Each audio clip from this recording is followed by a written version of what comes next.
नमस्कार दोस्तों, स्वागत है आपका इस वीडियो में। दोस्तों, आज का ये वीडियो तार्किक ज्ञान यानी कि रीजनिंग पर आधारित है। रीजनिंग एक ऐसा सेक्शन है जिससे लगभग हर कंपटीशन में कोई ना कोई प्रश्न पूछा जाता है। तो आज के इस वीडियो में हम रीजनिंग के वर्गीकरण टॉपिक को डिस्कस करेंगे। तो चलिए बिना देरी किए शुरू करते हैं आज के इस वीडियो को।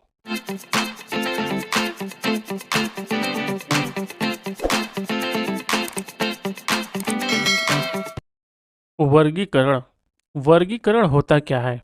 तो वर्गीकरण का अर्थ वर्ग का निर्धारण करना होता है, यानी कि किसी अंक, अक्षर, वस्तु, शब्द को उनके गुण, धर्म, प्रकार, रूप, लक्षण और अन्य गुणों के आधार पर किसी समूह से अलग करने की क्रिया को वर्गीकरण कहते हैं।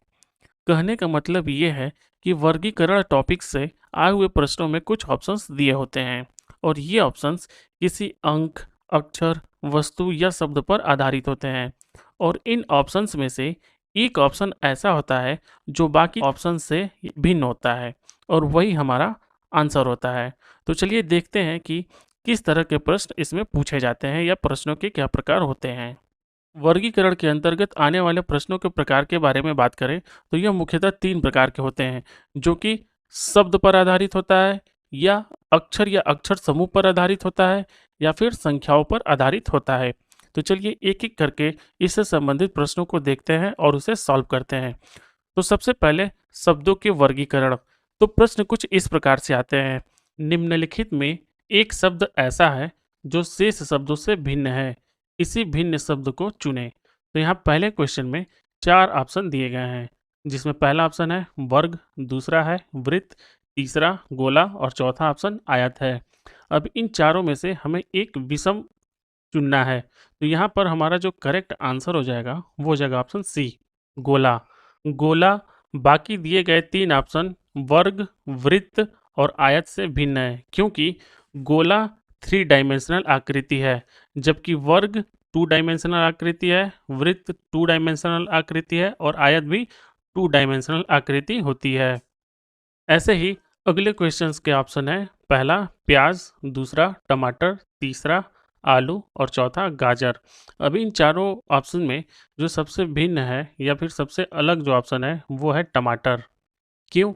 क्योंकि प्याज, आलू और गाजर ये तीनों जमीन के अंदर पाई जाती हैं। कहाँ पाई जाती हैं? जमीन के अंदर। जबकि टमाटर जो है वो जमीन के ऊपर पाया जाता है। इसलिए ऑप्शन बी टमाटर करेक्ट आंसर होगा। अगला क्वेश्चन, ऑप्शंस हैं, पहला जनवरी, दूसरा फरवरी, तीसरा मार्च और चौथा दिसंबर। तो यहाँ चारों ऑप्शन में जो ऑप्शन बी है फरवरी, ये सबसे भिन्न है। क्यों भिन्न है? क्योंकि फरवरी 28 या 29 दिन की होती है, जबकि जनवरी 31 दिन की होती है, मार्च भी 31 दिन का महीना होता है और दिसंबर भी 31 दिन का महीना होता है। इसलिए जो हमारा करेक्ट आंसर हो जाएगा वो हो जाएगा ऑप्शन बी फरवरी। अगला क्वेश्चन है, ऑप्शंस हैं, पहला नौकरशाही, दूसरा तानाशाही, तीसरा प्रजातंत्र, चौथा कूटनीति। तो जो यहाँ पर हमारा करेक्ट आंसर होगा वो होगा ऑप्शन डी, कूटनीति। कूटनीति बाकी दिए गए ऑप्शन से भिन्न है। क्यों है? क्योंकि नौकरशाही, तानाशाही और प्रजातंत्र शासन का एक प्रकार है। किसका प्रकार है? शासन का। जबकि कूटनीति एक अलग विधा है। इसीलिए हमारा जो करेक्ट आंसर होगा वो होगा ऑप्शन डी, कूटनीति। अब अक्षर या अक्षर समूहों के आधार पर वर्गीकरण के प्रश्न को देखते हैं, जिसमें पहला क्वेश्चन है जिसका ऑप्शन है, पहला JLNP, दूसरा है ACEG, तीसरा ऑप्शन है DFGI और चौथा ऑप्शन है SUWY। तो इस तरह के क्वेश्चन किसी न किसी पैटर्न पर आधारित होते हैं, यानी कि अगर हमें पैटर्न पता चल जाता है तो क्वेश्चन भी सॉल्व हो जाएगा। तो चलिए इसका पैटर्न को ढूंढते हैं। तो पहला ऑप्शन है JLNP। तो यहाँ पर यह देखकर सबसे पहले लगता है कि यह सीरियल नंबर में नहीं है। तो सबसे पहले कौन सा लेटर मिस है उसको काउंट करते हैं, कितने लेटर मिस है। तो जे के बाद क्या आता है? के, फिर आता है एल, यानी कि एल दिया हुआ है, यहाँ पर एक लेटर जो है वो छोड़कर लिखा गया है। इसके बाद एल के बाद आता है एम, फिर यहाँ पर n दिया हुआ है। ऐसे ही n के बाद क्या आता है, O और P दिया हुआ है। यहाँ पर एक लेटर, पहले वाले ऑप्शन में एक लेटर को मिस करके लिखा गया है। चलिए ऑप्शन बी को चेक करते हैं। ऑप्शन बी है A, C, E और G। तो यहाँ भी चेक कर लेते हैं कि एक लेटर मिस है कि नहीं। तो ए के बाद क्या आता है, बी, फिर यहाँ पर है सी, फिर कौन सा लेटर आएगा, डी, फिर यहाँ पर दिया गया है ई, फिर एफ और सबसे आखिरी में जी। यानी इस वाले भी ऑप्शन में एक लेटर को मिस करके लिखा गया है। और अगले ऑप्शन को चेक करते हैं, डी, एफ, जी, आई। यहाँ पर क्या है, यहाँ पर भी एक लेटर को मिस किया गया है, वो क्या है, ई, यानी कि डी के बाद ई, फिर एफ और यहाँ पर जी, यानी कि एफ और जी। एफ और जी के बीच में कोई भी गैप नहीं है, कोई भी लेटर मिस नहीं है। तो यहीं से हमें एक तो ऑप्शन मिल गया कि सी जो है वो अलग है। अगला ऑप्शन चेक करते हैं, एस, यू, डब्लू और वाई। तो यहाँ पर क्या आएगा, एस के बाद कौन सा एक लेटर आएगा, टी, उसके बाद फिर यू, फिर वी, फिर डब्लू, फिर एक्स, फिर वाई। यानी कि यहाँ पर हम देखते हैं कि एक लेटर मिस किया गया है और एक ऐसा ऑप्शन है जहाँ पर एफ और जी के बीच में कोई भी लेटर मिस नहीं है। इसलिए जो हमारा ऑप्शन सी है वो करेक्ट आंसर होगा, क्योंकि बाकी दिए गए ऑप्शन से यह अलग है। तो जो हमारा करेक्ट आंसर हो जाएगा वो हो जाएगा ऑप्शन सी। अगला क्वेश्चन है, ऑप्शंस दिए गए हैं, पहला बी सी डी, दूसरा एफ जी एच, तीसरा एन ओ पी और चौथा ऑप्शन है आई के एल। तो अगर यहाँ हम पैटर्न देखें तो यह क्रम से दिया हुआ है, यानी कि कोई भी लेटर मिस नहीं है पहले ऑप्शन में, यानी कि बी के बाद सी और फिर डी। ऐसे ही दूसरे वाले ऑप्शन में भी कोई लेटर मिसिंग नहीं है, यानी कि एफ के बाद जी और एच। इसके बाद तीसरा ऑप्शन में भी एन ओ पी, यहाँ भी कोई लेटर मिसिंग नहीं है। जबकि चौथे वाले ऑप्शन में आई के बाद के दिया हुआ है, यहाँ पर जे मिसिंग है। इसलिए जो हमारा करेक्ट आंसर हो जाएगा वो हो जाएगा ऑप्शन डी, क्योंकि यह बाकी दिए गए ऑप्शन से अलग है, भिन्न है। अगला क्वेश्चन, ऑप्शन है, पहला डी डब्ल्यू, दूसरा एफ यू, तीसरा एच एस और चौथा के आर। तो जो यहाँ हमारा करेक्ट आंसर होगा, जो बाकी दिए गए ऑप्शन से भिन्न है, वो ऑप्शन डी, के आर। क्योंकि जो बाकी तीन ऑप्शन है जैसे कि डी डब्ल्यू, एफ यू और एच एस, ये एक दूसरे के विपरीत अक्षर हैं, जबकि के आर एक दूसरे के विपरीत अक्षर नहीं है। अब ये विपरीत अक्षर क्या है, तो जैसे कि ए बी सी डी है, अगर हम इसको ए से स्टार्ट करते हैं तो ए, बी, सी, डी, ई, एफ। और इसको हम जेड से अगर स्टार्ट करते हैं तो Z, Y, X, W, V, U. तो यहाँ पर ए का विपरीत अक्षर क्या हो जाएगा, जेड। तो यहाँ ऑप्शन ए में क्या दिया है, डी डब्ल्यू, और ऑप्शन बी में क्या दिया है, एफ यू। ऐसे ही एच एस भी एक दूसरे के विपरीत अक्षर है, जबकि के आर नहीं है। के का क्या होगा विपरीत अक्षर, पी। ठीक, तो हमारा ऑप्शन डी सही है, क्योंकि यह सबसे अलग है।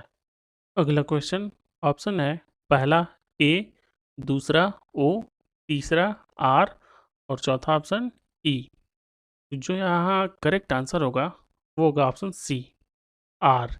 जो आर लेटर है वो बाकी दिए गए तीनों ऑप्शन ए, ओ और ई से अलग है, क्योंकि यह वॉवेल्स है जबकि आर कॉन्सोनेंट है।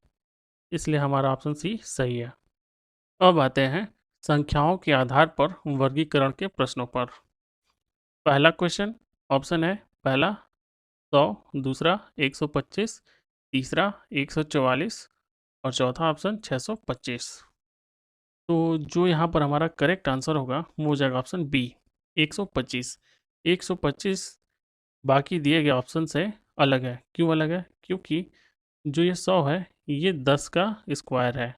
ऐसे ही ऑप्शन सी 144 12 का स्क्वायर है, और 625 ये 25 का स्क्वायर है, और 125 किसी भी संख्या का स्क्वायर नहीं है। इसलिए हमारा ऑप्शन बी सबसे अलग है और यह ऑप्शन सही है। अगला क्वेश्चन, ऑप्शन है, पहला 325, दूसरा 639, तीसरा 246 और चौथा 357। इस क्वेश्चन में अगर हम पैटर्न की बात करें तो जो पहले दो नंबर हैं इन दोनों का योग तीसरे के बराबर है, यानी कि 3 प्लस 2 इज इक्वल टू 5। ऐसे ही दूसरे ऑप्शन में 6 प्लस 3 इज इक्वल टू 9। तीसरे ऑप्शन में 2 प्लस 4 इज इक्वल टू 6 और चौथे ऑप्शन में 3 प्लस 5 इज इक्वल टू क्या होता है 8 होता है, जबकि यहाँ पर क्या दिया हुआ है 7। तो ये जो बाकी तीनों पैटर्न दिए गए हैं तीनों ऑप्शन में उससे यह अलग है, इसलिए जो हमारा ऑप्शन डी होगा वो करेक्ट आंसर होगा। अगला क्वेश्चन है, पहला ऑप्शन है 49, दूसरा है 63, तीसरा है 81 और चौथा है 77। अगर इनमें हम देखते हैं विषम क्या है तो वो है ऑप्शन सी, क्योंकि जो बाकी तीन ऑप्शन है 49, 63 और 77 ये सभी 7 से विभाजित हो जाते हैं। 7 से भाग देने पर ये क्या होंगे कट जाएंगे, जबकि 81 जो है वो नहीं कटेगा। इसलिए जो हमारा करेक्ट आंसर हो जाएगा वो हो जाएगा ऑप्शन सी 81। अगला क्वेश्चन, ऑप्शन है पहला 135, दूसरा 243, तीसरा 540 और चौथा 354। अगर इस क्वेश्चन में हम पैटर्न को देखें तो ऑप्शन में दिए गए अंकों का योग 9 के बराबर है। 1 plus 3 plus 5 is equal to 9।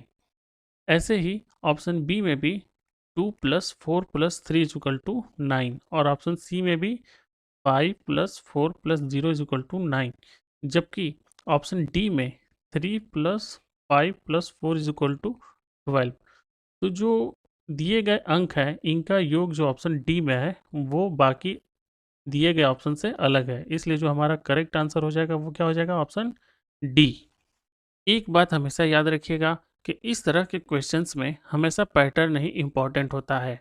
ये देखने में तो मैथ्स के नंबर लगते हैं लेकिन ज़रूरी नहीं कि मैथ्स अप्लाई हो, क्योंकि यह रीजनिंग के क्वेश्चन होते हैं, तो यहाँ पर पैटर्न बहुत इंपॉर्टेंट है।